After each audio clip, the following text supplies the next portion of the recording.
Всем привет, друзья! Спасибо, что заглянули на мой канал. Здесь я делюсь видео о наших путешествиях. И этот выпуск станет продолжением серии из столицы Малайзии и прекрасного города Куала-Лумпур. Сегодня мы с вами отправимся в китайский квартал, где посмотрим, что продают на местных рынках, а также, может быть, попробуем какую-то местную китайскую еду, ну и просто насладимся китайским колоритом, китайско-малайским, я бы сказала. Так что оставайтесь со мной, будет интересно и, я надеюсь, очень красочно.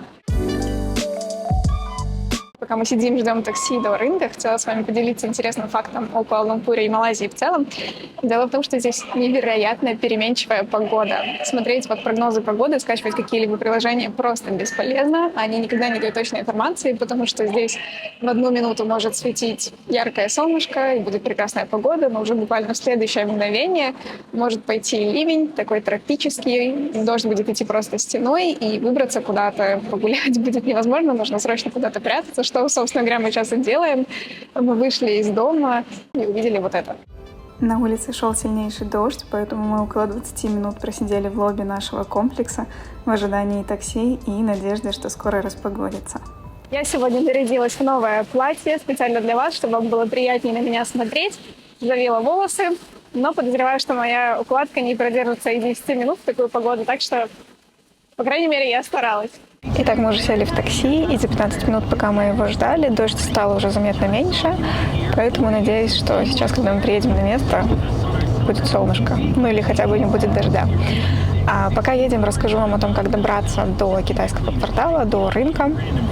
От центра города, то есть от башни Петронас, можно добраться на монорельсе. Это займет где-то в районе 30 минут. Также ходят автобусы, два маршрута, номер 300 и номер 303. Возможно, эта информация будет меняться на момент, когда вы будете в Куала-Лумпуре, поэтому обязательно проверяйте. Я смотрю просто на Google Maps обычно. Мы же выбрали вариант поехать на такси. Это у нас получилось 15 рингит за поездку, и поездка занимает в районе 15 минут. Кстати, на куала-лумпурских дорогах достаточно часто бывают пробки, поэтому если вдруг у вас какие-то маршруты запланированы по времени, старайтесь выбираться чуть заранее, потому что никогда не знаете, где можно встрять. Причем встрять есть такое слово вообще?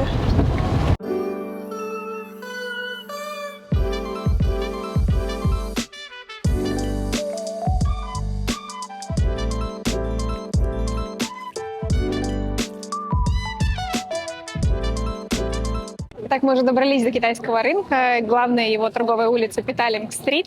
Прямо на входе вас уже встречают различные брендовые вещи. Gucci, Prada, Louis Vuitton. Все по достаточно бюджетным, приемлемым ценам. Но, естественно, это все не оригиналы. Это все китайские подделки. Еще пока не смотрела на качество. Чуть позже вам покажу поближе. Но атмосфера, собственно говоря, вот такая. Достаточно колоритная. И, кстати, хочу отметить, что рынок закрыт крышей, вот такой стеклянной, поэтому работает даже вот в дождливую погоду, которая сейчас стоит на улице. Это очень удобно. В дождливый день можно сюда приехать и погулять.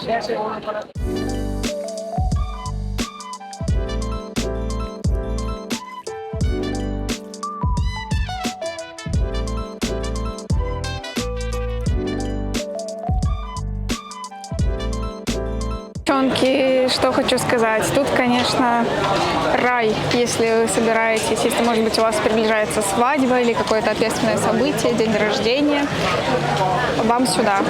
Сейчас вам покажу это роскошество. Посмотрите, такие цвета, фактуры, ткани, такой фабрик, такой материал. Смотря откуда приходит фабрик, смотря сколько details в этом пиджаке. Так оно очень-очень affordable. Like this. Oh, beautiful. Hair also nice, lovely body. Oh, that's beautiful. Thank you so much. Oh, you make camera, video, nah? Yeah. Hello. Hello. It's a video. Yeah, you can try. I show you Oh, one. thank you so much. It's okay. It's okay. See, very young. Cool. Japanese. Yeah, it's cute body, beautiful. Cool. Is it silk? Yeah. Yeah, sit. Mix. Окей. Not 100%. В общем, девчонки, не 100%, он говорит, но практически шелк, поэтому качество. Nice young for you. This one. Okay, thank you so much. Thank you. Thank you. В общем, очень приятные профессиональные продавцы, замечательные, качество. Посмотрите сумки, но это вообще, это тренд сезона, это красота. Луи Вагон, Гуси, Прада, все, что захотите. В общем, просто красота. Подкрадули, как раз можно вот тут к наряду взять, да, тоже Гуси. Пожалуйста, вам все, что хотите. О, какая.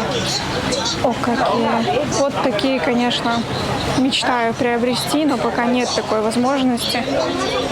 Девчонки, у кого вот есть где-то 70 рингит, до $20, конечно, завидую вам. Можете вот в такой красоте ходить. Я пока, конечно, воздержусь.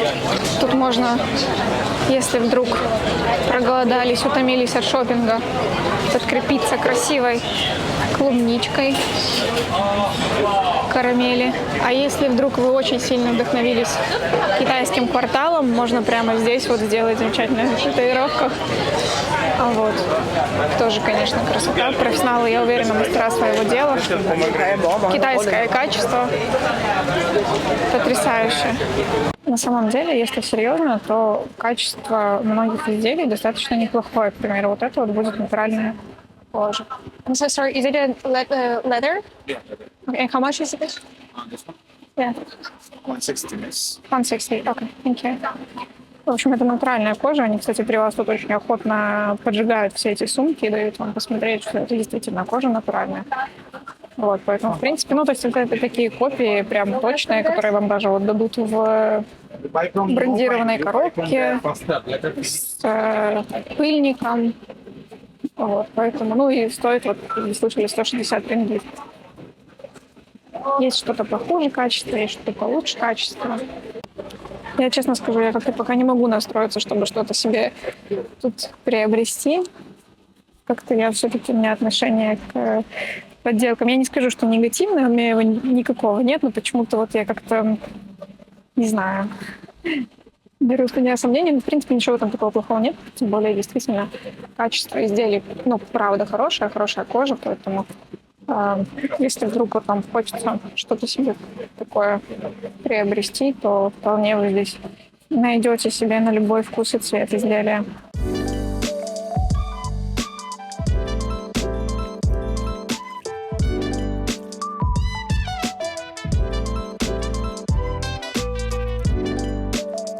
Так, мы где-то час гуляли по рынку, заглядывали во всякие лавочки. Нам было интересно, что же за бренды такие интересные здесь продают. Thank you so much. Can we have one more? Хотела говорить на английском. Решили прийти покушать. У нас первый будет такой опыт в каких-то местных кафешках. Вот, заказали утку жареную, свинину, барбекю, но нам ее принесли сразу еще вот с рисом, с каким-то супчиком. И вот, собственно говоря, утка и свинина. Сейчас вместе с вами попробуем. Так, это у нас должна быть свинина барбекю. На самом деле достаточно вкусно, немного такой сладковатый вкус из-за барбекю. Кстати, вполне себе ничего такого необычного. Мы, честно говоря, не любители азиатской еды в целом, поэтому мы обычно ищем что-то хотя бы примерно похожее на привычную нам еду. Вот. И если вдруг вы тоже не сильно цените всякой там лапши, всего острого, то вот обычное мяско можно тоже покушать, и, в принципе, нормально. С рисом, с каким-то даже супчиком быстро.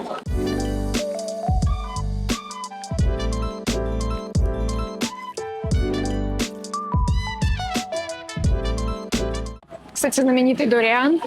Я все настраиваюсь его попробовать. Давай попробуем дуриан. В общем, мне кажется, я готова к этому. Okay, it will be my first one. So can you give me something like The bit small one. This is Yeah. the smaller one, okay? like the smallest one, just to try? Я причем настроилась очень вовремя, прямо вот около дороги, около проезжей части. Нас пригласили любезно за столик пройти в ресторан. Вот, пришли в местный. Okay, thank you. В общем, ребята, чтобы это попробовать, нужно подготовиться. Что тут есть? Нам любезно оставили перчаточки. Видимо, это прекрасное явство настолько невкусно пахнет, что лучше вот защититься. Мне немножко волнительно, честно говоря. Я не люблю пробовать такого рода экзотические продукты. Мне редко это нравится, но чего не сделаешь ради контента. Я тебя не... Ну как? Я сначала проверила на Богдане. Вкусно. Ну, кстати, вы знаете, что на самом деле хочу сказать, что когда идете по улицам, этот запах, он действительно сильный, он неприятный такой. Я даже не могу сказать, несложно сказать, что он напоминает, что тебе напоминает запах дуриана. Ну, такой, не знаю, мусор, что ли. Мусор, что ли, или что-то такое, сложно сказать. Специфический, в общем, запах неприятный. Но сам вот фрукт, то есть вот эта его оранжевая часть, она не сильно пахнет. Но выглядит, честно, плохо. Выглядит вот как-то так. Это я долго рассказываю, потому что настраиваюсь. Мне не очень хочется это пробовать. Ладно, поехали.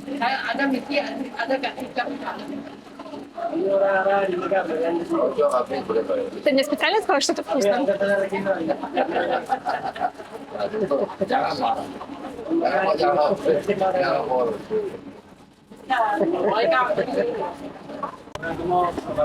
В общем,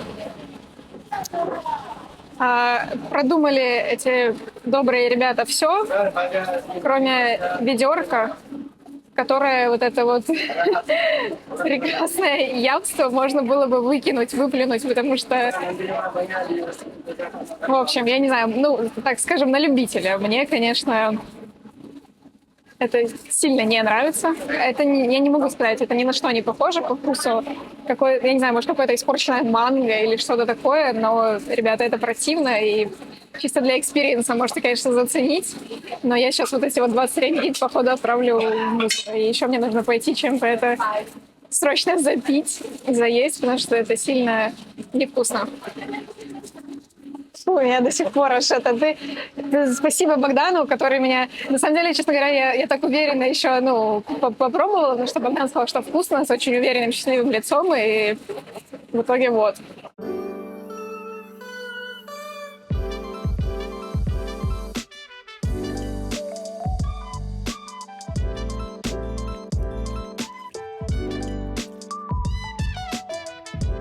Не удивляйтесь, что я снова выхожу к вам на связь, когда на улице уже темно.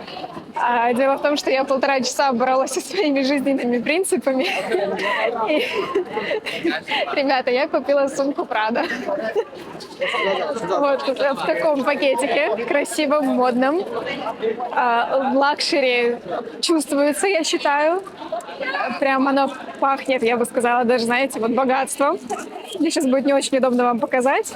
Не спрашивайте, я не знаю, зачем я это купила, просто очень сложно удержаться, когда здесь целый рынок, мы ходим по нему 3 часа, а я вообще любитель вот этого всякого барахла, походить, поразглядывать, не любитель покупать, вот, но мне нужна была сумка, чтобы ходить в бассейн в нашем комплексе, потому что каждый раз, когда я хожу туда, мне приходится складывать все вот примерно в такой пакет. Вот. И тут я увидела эту сумку за 75 рингит, подумала... Я очень долго думала, что я вру. Я стояла, смотрела на нее, думала, господи, зачем мне это надо? Но в итоге все-таки вот купила. Поэтому теперь у меня есть сумочка Prada.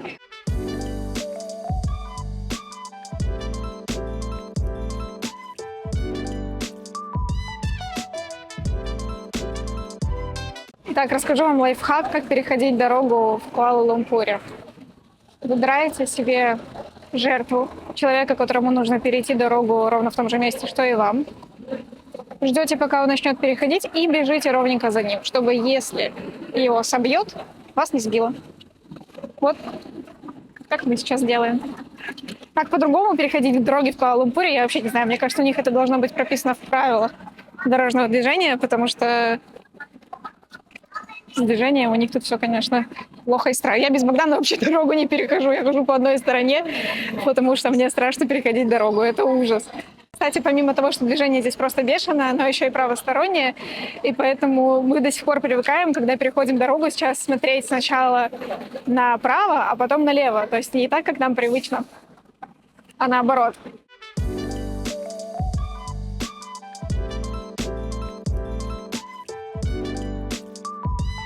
А еще один минус Куала-Лумпура заключается в постоянных встречах вот с этими хвостатыми малышами. И поверьте, они производят далеко не самое приятное впечатление.